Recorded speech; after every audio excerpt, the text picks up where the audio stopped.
Halo, good morning everyone. Good morning Kartika, Benedikta, Maria, Putri, Dian. Good morning everyone. How are you doing today? How are you doing today? Triani, Claudia, Nina, Marta, Lestari, and everyone. How are you doing today? Very good. Yeah, I'm good. Thank you. Nice to see you again in this meeting and hopefully all of you in healthy and good condition. Baik, minggu lalu kita sudah masuk di pertemuan pertama dan hari ini kita masuk di pertemuan kedua. Nah, di pertemuan pertama kita berbicara minggu lalu masih berbicara mengenai analytical exposition text dan di meeting kedua hari ini kita akan masih belajar mengenai analytical exposition text. Namun sebelum kita masuk di analytical exposition text tentang hal yang baru akan kita pelajari hari ini, Bapak minta salah satu di antara anak-anak dapat menceritakan kembali tentang pelajaran atau pembelajaran yang sudah kita laksanakan minggu lalu. Tentang apa kira-kira? Baik, ceritakan kembali. Ada? Oke, silakan Kartika. Ya, terima kasih Kartika sudah menceritakan kembali materi yang sudah kita pelajari minggu lalu. Ya, betul sekali. Minggu lalu kita belajar mengenai fungsi sosial dari teks analytical exposisi. Terima kasih Kartika, penjelasannya bagus sekali dan Bapak harap anak-anak yang lain juga semua dapat memahami pembelajaran minggu lalu, dan jika ada yang tidak dimengerti jangan malu-malu, tetap tanyakan ke Bapak ya. Baik, terima kasih. Nah, kita akan masuk ke pembelajaran selanjutnya. Nah, apa itu pembelajaran kita hari ini? Yaitu mampu menemukan struktur teks dan unsur kebahasaan dari teks analitis eksposisi dengan benar. Nah, di pembelajaran kedua ini, meeting 2 ini, Bapak harap Bapak ingatkan sekali lagi, please keeping active during this lesson, karena keaktifanmu menjadi catatan bagi Bapak dan menjadi catatan sebagai tambahan nilai keaktifanmu selama pembelajaran berlangsung. Nah, baik, kita masuk pada slide berikutnya. Are you ready? Good. Nah, di kegiatan ini, sebelum kita masuk di materi, kita akan melakukan kegiatan literasi seperti yang telah kita laksanakan minggu yang lalu. Namun sebelum kita masuk kegiatan literasi, Bapak harap yang membaca teks kali ini adalah yang belum membaca teks minggu lalu, dan hari ini yang belum kebagian ke minggu lalu, hari ini harus bisa atau bergiliran membaca teks yang Bapak persiapkan. Baik, let's take a look. Nah, teks pertama itu masih mengenai cramming is bad. Nah, paragraf 1, Bapak harap siapa yang bisa? Oke, silakan Putri, silakan dibaca. Terima kasih Putri, luar biasa, bacanya luar biasa, bagus sekali, dan memang ada beberapa yang harus diperbaiki. Tidak apa-apa, tetap belajar untuk membacanya ya. Selanjutnya masuk di paragraf kedua. Di paragraf kedua silakan Dian. Baik, terima kasih Dian sudah membacakan, bagus sekali cara bacanya, excellent for you. Ya, masuk ke paragraf ketiga. Paragraf ketiga, ya Nina silakan Nina. Terima kasih Nina, membaca teksnya sudah bagus.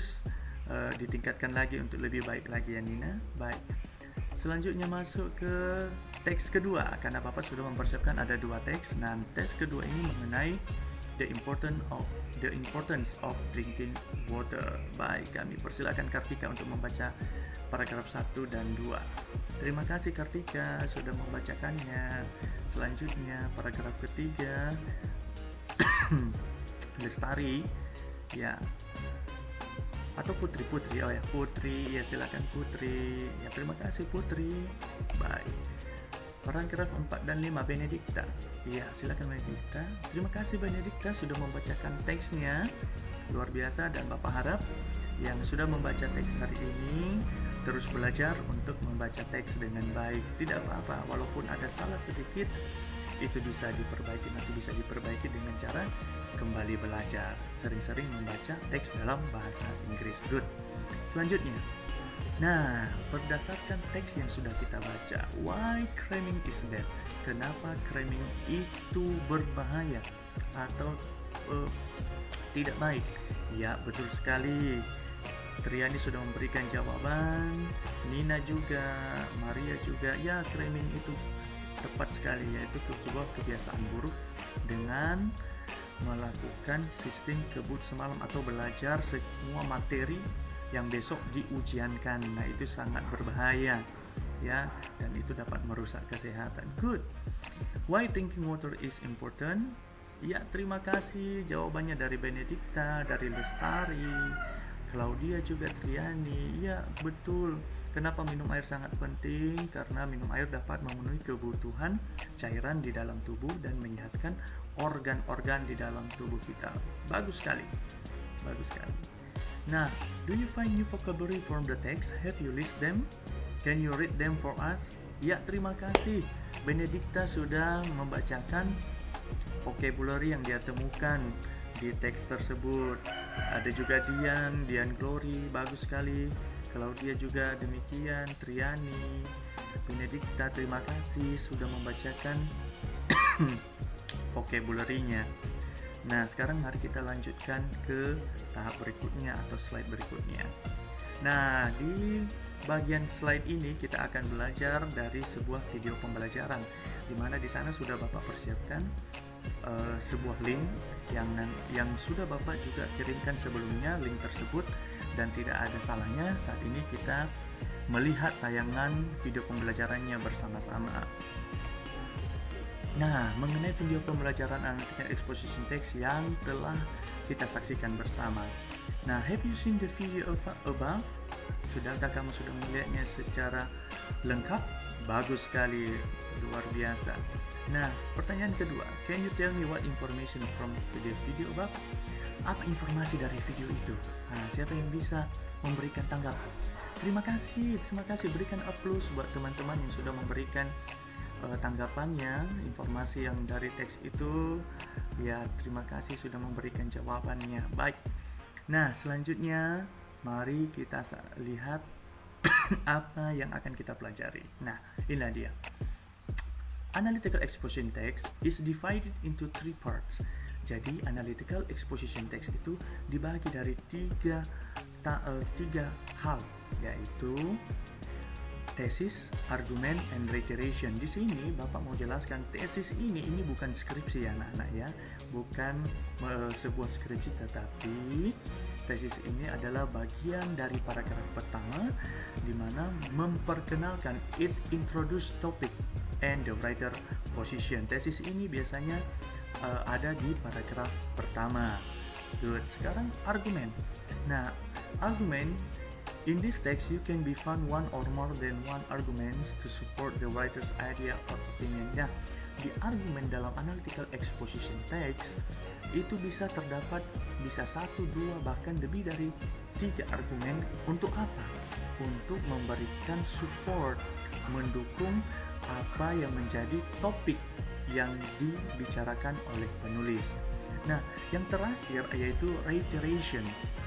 It can be called as restatement that restate the writer's position. Jadi di reiteration ini adalah bisa menjadi sebuah kesimpulan dari apa yang menjadi topik yang dibicarakan oleh penulis, dan ini juga dapat mengutarakan kembali atau statement apa, restatement the writer's position. Jadi mengulang kembali statement atau topik yang diberikan oleh penulis. Itulah reiteration. Ada pertanyaan dari materi yang kita pelajari saat ini yang belum dipahami? Baik, jika tidak ada, mari kita lanjutkan ke tahap berikutnya. Nah, language features of the analytical exposition text.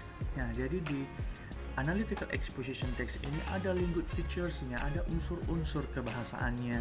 Nah, yang pertama dapat dilihat di you can see on your screen. Yang pertama, mari kita lihat bersama. Merupakan teks argumentatif yang disertai alasan-alasan yang mendukung. Itu adalah hal yang pertama. Yang kedua, teks analytical exposition text ini menggunakan simple present tense. Ya, mengenai simple present tense, di mana kata kerjanya merupakan menggunakan kata kerja bentuk pertama. Bagus sekali. Nah, Baik, yang ketiga ya, yang ketiga menggunakan kata penghubung seperti first, second, third, next, furthermore, additionally, dan lain sebagainya. Nah, itu yang ketiga, yaitu menggunakan kata penghubung. Good. Next adalah menggunakan kata-kata evaluatif seperti important, valuable, trustworthy, good, ya, dan lain sebagainya. Ya, ada kata excellent lagi yang menggunakan kata-kata evaluatif.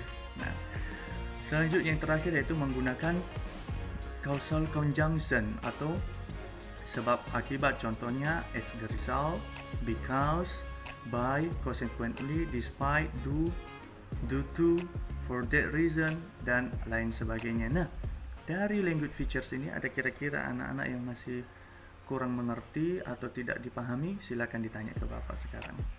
Oke, jika tidak ada, mari kita lanjutkan ke tahap berikutnya atau slide berikutnya. Nah, can you define its generic structure from the two texts above? Dari dua teks yang sudah kita bacakan sebelumnya, apakah anak-anak dapat can you define its generic structure? Apa generic structure-nya, bagian-bagian dari generic structure-nya dari teks tersebut. Generic structure tadi ada berapa? Ada 3 bagian, yaitu pertama thesis, argumen, kemudian reiteration. Good. Yang kedua adalah which is thesis, argument, and its which is thesis, argument, and its reiteration. Can you define its language features? Can you read them from us? Baik, mari kita saksikan slide berikutnya supaya anak-anak dapat lebih paham lagi. Baik, kita lihat bersama. Nah, di sini dia. Di sini Bapak sudah membuat sebuah graphic organizer menggunakan mind mapping. Nah, di sini mari kita lihat bersama bahwa the social function dari teks pertama yaitu cramming is bad adalah is to persuade the reader that cramming is not good habit. Jadi fungsi sosial dari cramming is bad itu adalah mempengaruhi pembaca bahwa cramming adalah sesuatu yang tidak baik atau kebiasaan yang tidak baik. Nah, bagian tesis dari analytical exposition text terdapat di paragraf yang pertama. Ya, di paragraf pertama, semua yang ada di paragraf pertama itu adalah bagian dari tesis. Nah, di mana ada argumennya untuk mensupport dari tesis atau writer's opinion? Nah, ada di paragraf kedua yang sudah kita bacakan tadi, dan reiterationnya terletak di paragraf ketiga. Nah, bagaimana kita mengetahui language features dari teks yang sudah kita baca? Yang pertama itu cramming is bad. Yang pertama, mari kita lihat, saksikan, mari kita lihat bersama. The text is using present tense. Jadi semua teks yang ada di dalam teks cramming is bad yaitu menggunakan present tense, dapat dilihat dari kata kerjanya, dan ada to be di sana. Good. Using casual conjunction. Ya, di sana ada kata-kata as the result and because. Cramming is bad juga teks tersebut menggunakan using evaluative words such as negative impact and bad effect. Apa itu negative impact? Yaitu dampak negatif, dan bad effect itu apa? Efek buruk. Bagus sekali.